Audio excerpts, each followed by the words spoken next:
I mean, Matt, it is hard to believe that 2022 is right around the corner. I know. This year went fast and slow at the same time. It did, right?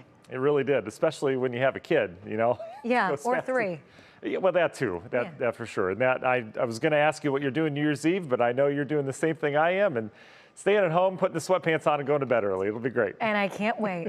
Isn't that crazy? Can't wait for that. It is. There's nothing better than that at this stage in life. I'm telling you that. You know, Laura, it'd be nice if we had some sunshine around here to really perk up the spirits. I know it's been so gray and cloudy.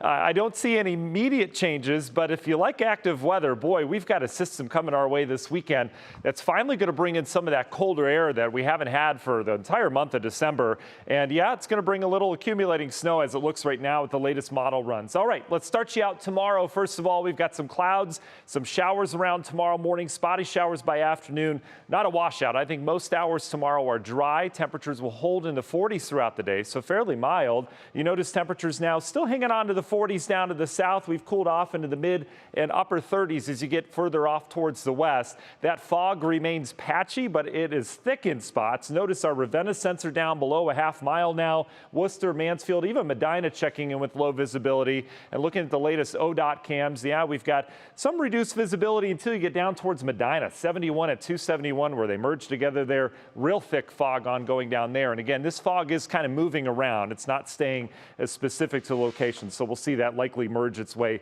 up into southern Cuyahoga County here over the next hour or so. Rain and snow on radar. It's moving in. This is that weak system I was talking about. You can see how it's not really that well organized, but there is a pretty decent batch of precip with this, with our temperatures pretty much where they were yesterday at this time. Last night, remember, we had that quick accumulating snow. We'll likely have wet flakes and mainly rain mixing in as we go throughout the overnight. Not anticipating any major accumulations. We may see a little slush, especially the further west you are, but nothing impactful in terms of travel.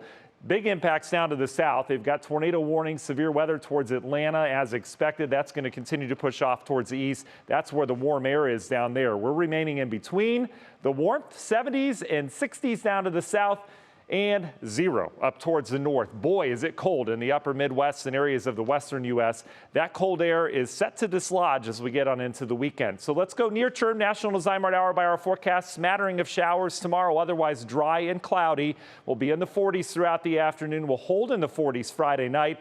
More showers expected. They'll just be spotty as we get into your New Year's Eve day. Temperatures will likely hit near 50 degrees as we warm up. What are we warming up out ahead? This system. Here's our low. This is the latest model run for your New Year's Eve. We will have some showers around. Doesn't look like anything too organized, but do plan for rain. The more organized rain arrives on Saturday. That'll come in with the cold front. Low pressure swings by. It's Saturday night, Sunday. We turn that wind around. We bring in sharply falling temperatures Sunday and likely some accumulating snow on the backside of the system. We'll have to keep an eye on that track. Little lake effect left over on Monday before we turn a little bit warmer out ahead of our next system. In terms of heavy snowfall, the bulk will be north, but we could tap into the lake, and you know what that does this time of year. It could be pretty snowy around here for all those travel plans on Sunday. So here's our first hint of cold air. Look at it up in Canada. It's just waiting to dislodge, as I mentioned. There are signs that we get a nice little punch of cold air by this time next week. We'll see if that holds true.